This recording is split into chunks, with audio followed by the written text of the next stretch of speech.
이번 이야기는 한국의 전통 문화와 K-컬처의 발전에 대한 깊이 있는 분석과 그 안에 담긴 투자 가치를 이해하는 내용을 중심으로 진행됩니다. 이 글은 한 투자자가 한국의 잠재력을 알아보기 위해 다양한 사람들을 인터뷰하고 느낀 점을 담고 있으며, 한국이 어떻게 전통 문화와 현대적 요소를 결합해 글로벌 시장에서 주목받는 위치에 올랐는지에 대해 이야기합니다. K컬처 산업은 끊임없이 변화하는 글로벌 비즈니스 환경에서 혁신과 기회의 등대로 부상하고 있습니다. 이 문장은 어떤 투자자가 한국의 투자 가치와 그 잠재력을 알아본 글의 마지막 부분을 장식하는 문장입니다. 투자자들이 한국에 집중하는 것은 꽤나 오래된 이야기지만, 지속되는 K컬처의 발전은 그들의 시선을 사로잡고 있으며 더 나은 투자처로 보이게 만드는 것도 같습니다. 하지만 의심이 많은 사람들은 항상 존재하죠. 그런 사람들은 새로운 투자 기회를 찾거나 발전을 위해 지속적으로 알아보고, 심지어 직접 인터뷰를 하고 다니기도 합니다. 오늘은 한 투자자가 한국 자체의 잠재력을 알아보기 위해 몇 명의 사람들을 인터뷰하고 느낀 점을 글로 정리했습니다. 과연 어떤 내용을 담고 있고 어떤 가치를 보였는지 함께 보시죠. 안녕하세요. 개인 투자자로 활동하고 있는 제이입니다. 저는 이 업계에서 오랜 기간 활동해왔고 어느 정도의 성공을 거두었다고 생각합니다. 꽤 많은 사람들이 투자를 쉽게 시작하지만 1년을 버티지 못하고 관두는 경우를 많이 봤습니다. 그런 사람들을 만나다 보면 저에게 묻는 질문이 있습니다. 어떻게 오랜 시간 투자를 계속할 수 있었나요? 이런 질문은 그들이 얼마나 투자의 본질을 이해하지 못했는지를 보여줍니다. 저는 이러한 질문에 대해 깊이 있게 대답하지 않고 열심히 했을 뿐입니다. 라고만 대답하죠. 그렇지만 오늘은 제가 투자를 하는 가장 큰 기준점에 대해 조금 이야기를 해볼까 합니다. 얼마 전 새로운 투자를 준비하기 위해 다양한 정보를 모으기 시작했습니다. 주변에 비슷한 일을 하는 사람들과 투자 전문 회사에서 정보를 모아보니 전 세계에서 가장 투자 가치가 높은 분야로 여러 가지가 떠올랐습니다. 그중 반도체나 AI 기술은 이미 오래전부터 주목받아왔고 안정적인 투자처로 보이긴 하지만 새로운 돌파구를 기대하기에는 어려움이 있었습니다. 그런데 제 눈을 끈 한 가지 투자 분야가 있었으니 바로 문화산업이었습니다. 그것도 바로 한국의 문화산업이었습니다. 처음에는 한국의 문화산업이 이미 충분히 세상에 주목받았고 더 이상 잠재력을 갖고 있다고 보기 어려울 것이라는 생각이 들었습니다. 실제로 저도 한국의 미디어 콘텐츠로 상당한 수익을 얻은 경험이 있었습니다.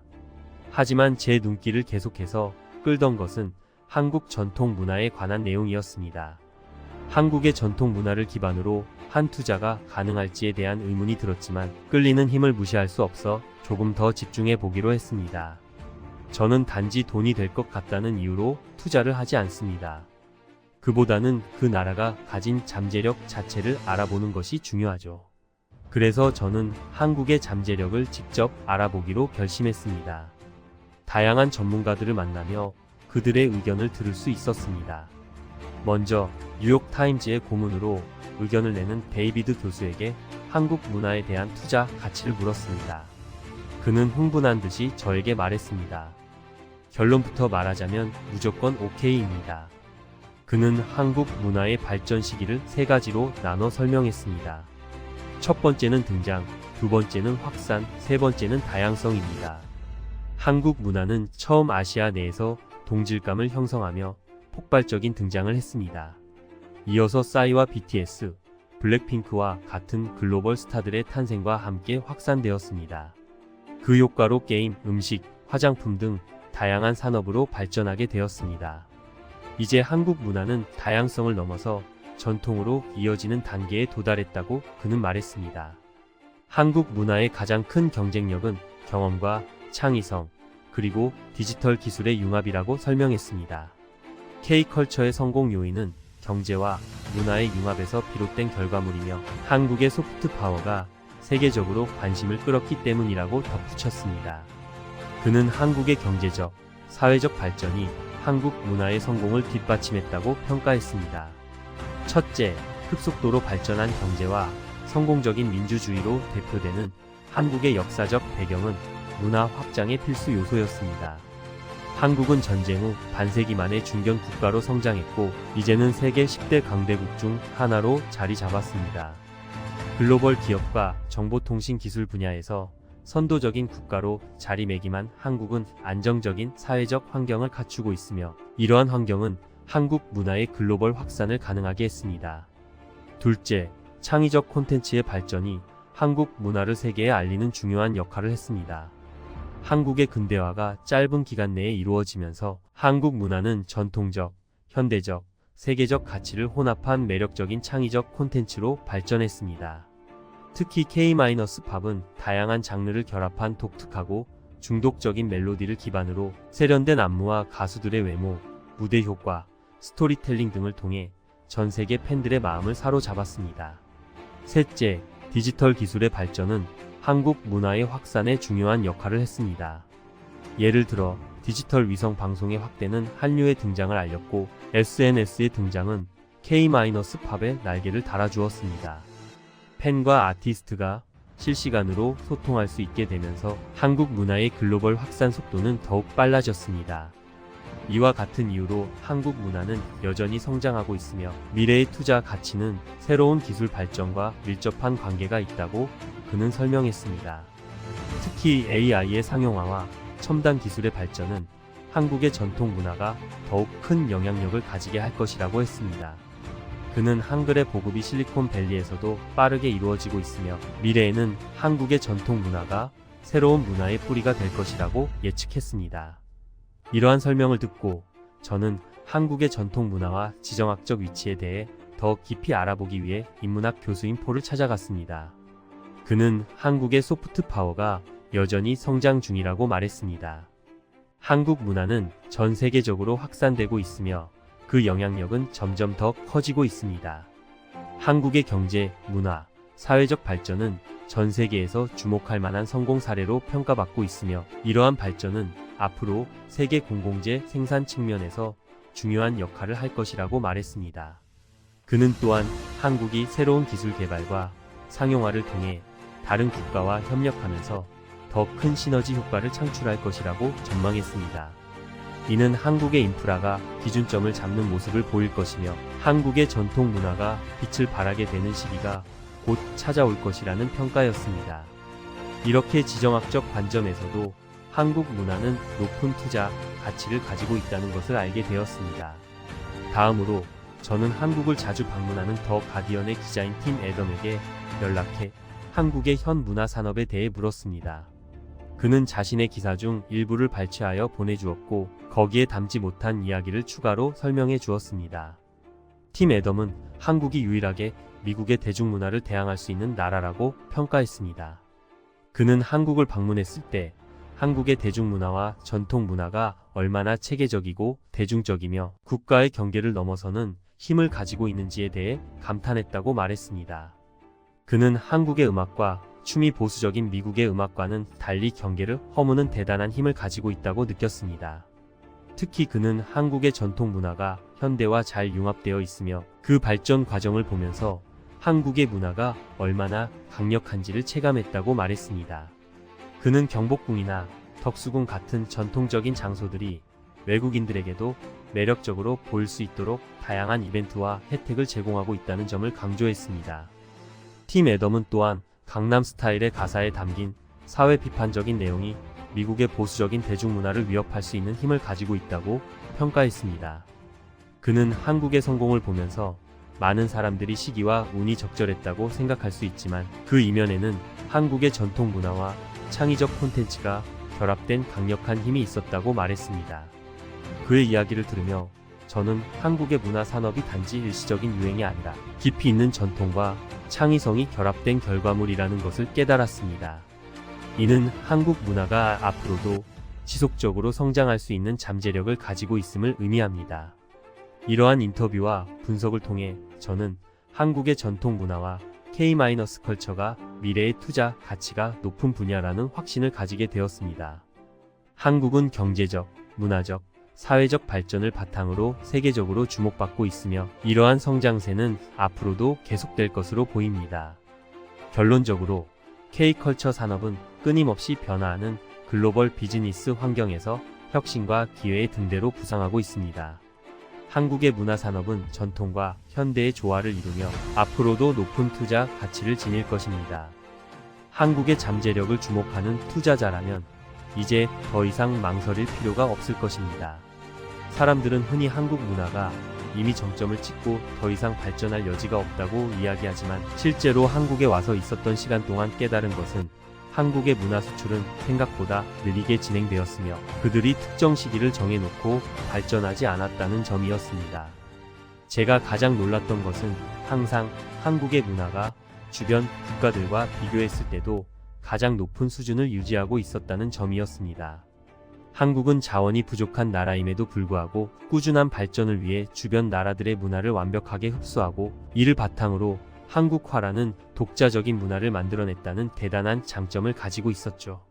제가 한국 문화를 공부하고자 만난 한 교수님은 제가 한국을 방문하기 전 이런 이야기를 했습니다. 가서 방심하면 당신도 한국화될 것이니 조심하라는 것이었습니다. 당시에는 무슨 의미인지 이해하지 못했지만 실제로 한국에 와서 생활해보니 그 말이 무엇을 의미하는지 알 수 있었습니다. 한국에 오면 그들의 기본적인 생활 환경이 주는 편안함이 한국에 대한 적응을 쉽게 만들어주고 그 과정에서 자연스럽게 한국화가 이루어진다는 것이었습니다.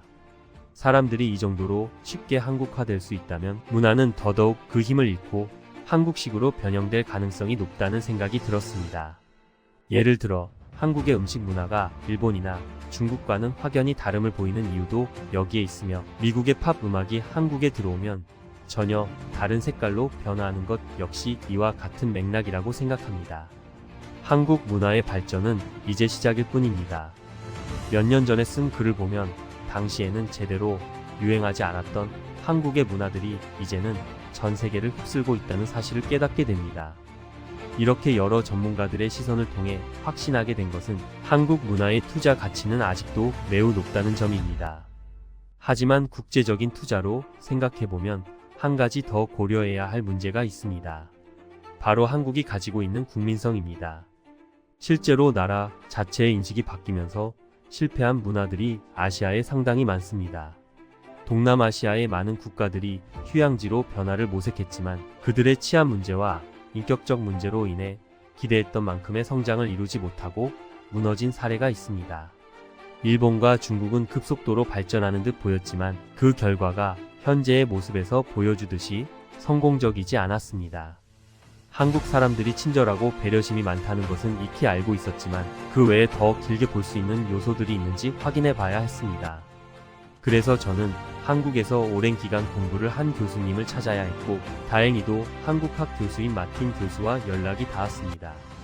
마틴 교수는 한국 사람들이 문제를 일으켜서 국가 브랜드가 떨어질 일은 전혀 걱정하지 않아도 된다고 말했습니다. 이유가 예상 밖이었지만 타당하다고 느껴졌습니다. 그가 말한 한국 사람들의 가장 큰 장점은 바로 솔직함이었습니다. 처음 들었을 때는 당황스러웠습니다. 당연히 친절과 배려, 혹은 우리가 알지 못하는 점 같은 애매한 답이 나올 줄 알았지만 마틴 교수는 한국 사람들이 갖고 있는 가장 강력한 힘은 솔직함이라고 말했습니다. 그리고 이 솔직함이 문제를 일으켰을 때 그 문제를 완벽하게 해결할 수 있는 힘을 가지고 있다고 강조했습니다. 한국 사람들은 스스로를 속이지 않고 어디에서든 수치를 당할 만한 일을 하지 않으며 그것이 솔직함의 증거라고 했습니다. 마틴 교수는 이러한 솔직함이 한국의 독립을 가능하게 한 가장 큰 원동력이었다고 말했습니다. 한국인이 차가운 사람들로 보일 수 있지만 그들의 상처를 이해해야 한다고 덧붙였습니다. 솔직한 사람들은 그 솔직함 때문에 자주 상처받고 그 상처를 이용하는 사람들도 많았기 때문입니다. 특히 외국 문화가 한국에 들어오면서 외국인들이 저지른 사기나 범죄는 한국인들에게 외국인에 대한 불신을 심어주었고 이러한 상처가 외국인들과 거리를 두게 만든 안 좋은 결과를 낳았습니다. 그러나 그럼에도 불구하고 한국인들은 본연의 솔직함을 잃지 않고 그 솔직함이 필요할 때마다 완벽하게 적용되어 왔습니다. 이와 반대로 일본은 사과 문화가 제대로 이루어지지 않는 대표적인 나라입니다. 일본에서 무언가 잘못되었을 때 제대로 사과를 하는 것이 뉴스에 나올 정도로 드문 일입니다. 이러한 문화는 일본의 국제적 신뢰도를 떨어뜨리는 요인이 되고 있지만 한국은 이러한 상황에서 빠르게 분위기를 파악하고 위기를 무난히 넘기는 특별한 능력을 가지고 있습니다. 따라서 한국의 국가 브랜드가 사고로 인해 크게 손상될 가능성은 낮다고 말했습니다. 마틴 교수의 말을 듣고 나서 저는 다음 투자처를 한국으로 정해야겠다는 결정을 내렸습니다. 물론 이 과정에서 부정적인 이야기도 많이 들었습니다. 한국은 높은 잠재력을 가지고 있지만 아직은 완전한 통합을 이루지 못한 부분이 남아있다는 것입니다. 짧은 시기에 급속도로 성장한 경제와 문화 때문에 개인주의적인 성향이 강해졌고 그로 인해 불안 요소가 존재한다는 이야기도 있었습니다. 한민족이라는 단결력이 강하지만 외부 세력이 내부로 들어가는 것은 쉽지 않아 좋은 결과를 기대하기 어렵다는 의견도 있었습니다. 하지만 모든 투자는 어느 정도의 위험을 감수해야 하는 것이며 투자 가치가 충분히 높다면 이러한 위험 요소들은 문제가 되지 않습니다. 저는 이번에도 이러한 투자 방식을 통해 한국을 다음 투자처로 결정했습니다. 10년이 넘는 시간 동안 투자자로 활동하면서 저는 정보를 모으는 능력을 가장 큰 자산으로 삼아왔습니다. 물론 이 외에도 다양한 요소들이 있지만 그건 제 영업 비밀로 남겨두겠습니다. 이렇게 저는 이번 시즌의 투자처로 한국을 선택했습니다. 제가 선택한 방식이 타당하다고 생각하고 이를 통해 여러분에게도 많은 도움이 되었으면 좋겠습니다. 한 가지 일을 하기 위해서는 많은 준비 과정이 필요하며 이러한 준비가 성공적인 투자의 열쇠가 됩니다. 이 글을 통해 사람들에게 도움이 되었을지 궁금합니다. 그들의 반응을 함께 보시죠. 일반적인 멤버십 레벨에 올라오기에는 상당히 고품질의 글이라는 생각이 듭니다. 실제로 많은 사람들이 투자를 할 때 정보 수집에 소홀한 경향이 있습니다. 이 글의 주제로 볼 수 있는 한국은 다양한 투자처를 가지고 있으며 음식, 엔터테인먼트, 술, 게임 등 여러 분야에서 세계 최고의 자리에 오를 수 있는 문화적 잠재력을 가지고 있습니다. 그럼에도 불구하고 가치 저하로 인해 저평가받는 투자처로 남아있는 것이 현실입니다. 이런 점을 조금 더 알아보는 것도 많은 도움이 될 것입니다. 이 글을 읽으면서 투자에 대한 생각보다 한국 문화가 이렇게나 투자 가치가 높다는 것에 놀랐습니다. 사실 그냥 좋아하는 사람들만 좋아하는 문화라고 생각했는데 이렇게 글로 보니 생각보다 전 세계적인 잠재력을 가진 문화라는 게 느껴졌습니다. 투자는 둘째치고 한번 한국에 대해 공부해 봐야겠다는 생각이 듭니다. 한국의 소프트 파워는 번창하고 있지만 그 끝이 어디인지 아직 모릅니다. BTS가 UN에서 연설했을 때가 정점일 것이라고 생각했는데 블랙핑크가 다시 UN에서 활약하며 끝을 모르겠다는 생각이 들었고 그 후에도 기생충과 같은 작품들이 나오면서 한국 문화의 저력이 계속 이어지고 있습니다. 이 장면은 언제 끝날지 참 기대가 됩니다. 오늘의 이야기는 여기까지입니다. 재밌게 보셨다면 구독과 좋아요를 부탁드리며 이 이야기가 널리 퍼져 많은 사람들이 볼 수 있도록 공유를 부탁드리겠습니다. 항상 더 흥미로운 사연과 소식을 찾기 위해 노력하겠습니다. 감사합니다.